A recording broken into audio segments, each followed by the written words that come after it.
Hi, everybody. I'm here with Gerry Crispin, and we're talking about recruiter enablement. So, Gerry, thanks for joining me.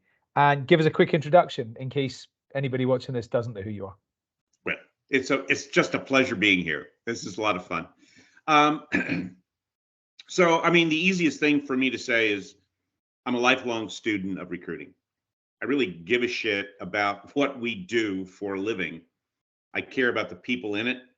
And I don't believe in expertise because our technology, our processes, our policies are shifting so radically that the moment you become an expert, you kind of tell people you're stable. This is where it is, and you know what? Tomorrow it's something else. Yeah. So you really do have to be in a learning mode in our space and many others, if you will, in order to stay current and to enjoy, this chaos. And there is certainly a lot of it. So I do that. I obviously am very passionate about the issue of community and how peers and colleagues work together to help each other in one way or another. And so I've been at that for obviously a few years. And with this particular model, actually more than 22 years. Yeah. So it's we have about 100 companies and several thousand people within those companies who talk to each other on a regular basis and try to help each other around a whole host of recruiting issues. So this whole enablement issue is one that I think is fascinating. Love some of the work that you're doing in it. It's one that I feel like we've skipped in the move towards like avatars doing interviewing and things like that. We seem to have skipped some basics around enabling recruiters to do the best job they can. That's my opinion, and that's why I'm pushing this forward. But I'd like to know what you think about recruiter enablement, because I know that Yeah, I it's mean, a subject I you love know. I love the language. What you're doing is, and I think it's powerful, is describing something I would call standards Yeah, in yeah, a way that doesn't make it uncomfortable and awkward, because standards can mean a lot of things to a lot of people yeah. and make them uncomfortable, that it's forcing them down a particular path. Hmm? And yet standards really aren't that.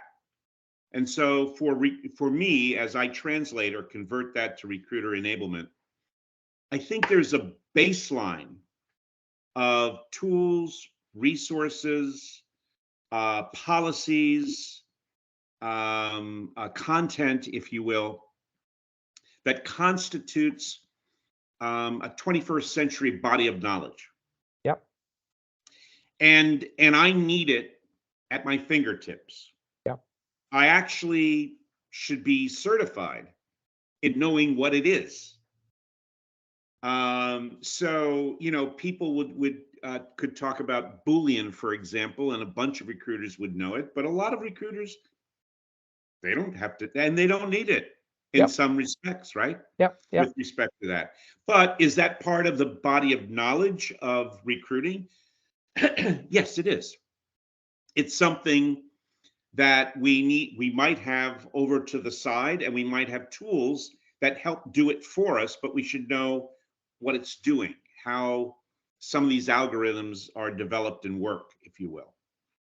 Um, I'm convinced that there are aspects or baselines within this recruiter enablement that said, this would be critical for you to do always. Everyone should know how to do this to this level. And if you can't do it to this level, you're not recruiting. Yeah. You're just abusing some of the stakeholders in the recruiting process. And so we should have agreement around what those things are, or at least there should be some place where I can go, where I can see the broad base of all of the things that I might want to have access to at some point, and how they connect to different ways that I might use them in recruiting. And in some cases, I may not need them. In other cases, but I should be aware of them. And I think that's the kind of language that I want to have and conversation I want to have with people is where are the boundaries of what we do, Mhm. and what should we be, capable of doing, accountable for doing, etc. So that's why I think this enablement kind of movement that you're trying to get started, I think it has the right language to it, the right spirit to it, and I think it might galvanize us to, for once and for all, find a way to put a body of knowledge someplace.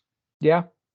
So why, I mean, recruiting is in the context of like professions, Yeah, recruiting, or especially talent acquisition, internal recruiting, is a pretty immature sort of profession. yeah.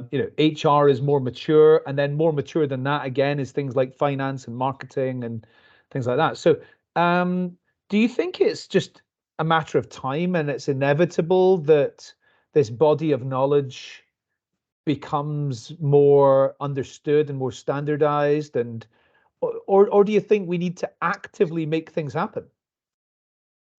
Oh, we have to actively make things happen, and it has to do with how we live our lives. So let's take and let me push back about this, how mature it really is, right? Okay. Yeah. There would be Yeah. some who would argue it goes back to, this the recruiting is the second profession kind of thing. Yeah. Roman But that's times, of bullshit. course. That is BS. What we're really dealing with is modern era, when people came out of the farms and Yeah. began going into factories and cities and so on, and had to find a way to live without killing each other. Yeah. Mhm. And some professions were more critical to all of that in terms of building standards of how things get done. So the best example actually is electrical engineering, Okay. which fundamentally you can trace back to the Edisons and the characters around there who began, not Ben Franklin, but who basically began putting together the machinery, if you will, of how we use electricity. And so the IEEE is perhaps one of the most powerful organizations in the entire world, because they dictate what your plug looks like in every single country in the world. And if it Yeah. doesn't meet that standard, you're not, something's going to happen. There are consequences. Yeah. So recruiting began really in the Industrial Revolution, that part of it, and it began putting together who is capable of being hired, and on what basis would we select them. Mhm. Is it a letter from somebody we know, Yeah. Yeah. or do they have to kind of demonstrate that they can do something? And is that a physical demonstration, as it might be in terms of how many shovelfuls of dirt I Yeah. can lift within an hour Yeah. before I need a break? And to be honest with you, I'm not joking that much, Yeah. because Principles of Scientific Management was written in 1911. Mm. That was the first book that literally took data and began looking in a mechanistic way about how we manage people in groups in a manufacturing environment, and what they need in order for us to select them and keep them. And that caused a lot of controversy, but it's on that foundation that we currently have the ability to understand a lot of what's going on, in let's say this enablement of, what is management, what is recruiting. But there was an assumption made. All the processes and policies assumed there was an unlimited supply of people.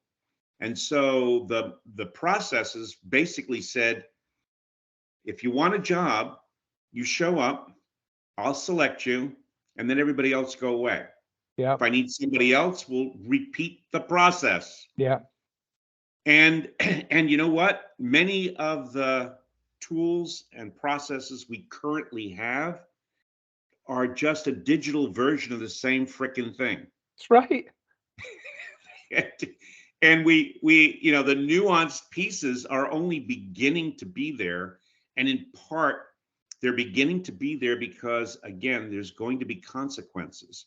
You can't find people, or you can't engage them, or you do things in that journey that are wrong, illegal. And I, you know, if you start asking me what my salary is, and then posing your offer in relation to the salary I currently have, you're Yeah. going to find yourself in trouble in not just the United States, but Mhm. in a lot of places in the world right now. Yeah. So there is a shift that's taking place where people outside of our space are taking a close look at what we're doing Yes. and making decisions for us Yes. about what consequences there are for various outcomes. We need to have a bigger voice Yeah. in our own say about what is the right way to do it, what is the spirit of what we're doing, what is this as a profession. And so I think recruiting is probably about 60 to 70% toward becoming a profession, and still about 30 or more percent of a trade craft Hmm. that is passed down from one generation to another. And we need to test, if you will, A/B test some of that trade and craft until we can identify, you know, how we align the future of what we want to do. And that's what I think you're about. Well, that's a lot bigger than I thought I was about, but I love that challenge. And Yeah, Gerry, why not? we've covered we've covered a lot of different things in here. Very, very thought provoking. Um, Recruiting is incredibly dynamic, so you have to be a student every day. However, there's a lot of things that have never changed since that book was written 112 years ago, and we've got to make sure. You talked about the letter of recommendation, which is today it's a digital kind of referral or bounty program, and how many shovels of soil can you move? That's an assessment of some type, and so yeah, there's a there's a With a there's lot of a help, I spent in the last couple of years, I put together about, I don't know, about 60 pages of a history of recruiting yeah, from pretty much just before 1900 to almost today. yeah, And about 40 or 50 people have participated and contributed to that. I'm hopeful over time to add another 200-300 people as contributing authors, and a lot more milestones. But what that 50-60 pages taught me, and that's really what it was a learning for me, is there's several layers, but one of them is it's a history of how we looked at the population, the workforce, yeah, and expanded our ability to see it as viable. yeah, You know, and there were you know, certainly 120 years ago, you didn't hire women. yeah, mm, In 19 even in 1942, when men went to war in the US government, the US government passed a law that said all the women replacing the men were to be paid 50% of what the men were being paid. And that was considered appropriate. yeah, So our thinking, our society has shifted as to who could do the work and what the reward should be for that. yeah, And we've seen that kind of thing expanded in a variety of ways. And the conversations around neurodiversity, for example, yeah, hmm, are not conversations that anybody would have had even 20, 30 years ago. no, no, So, you know, there's an extraordinary shift in how we think about work yeah, and who can do it yeah, and why they're doing it. and the tools to find them, engage them, you know, onboard them, etc. And I think it's time that, you know, we become a serious profession. It's a sister profession to HR as opposed to a function that HR people occasionally do. I agree. I fully agree. Gerry, where can people find out more about you, find out about CareerXRoads?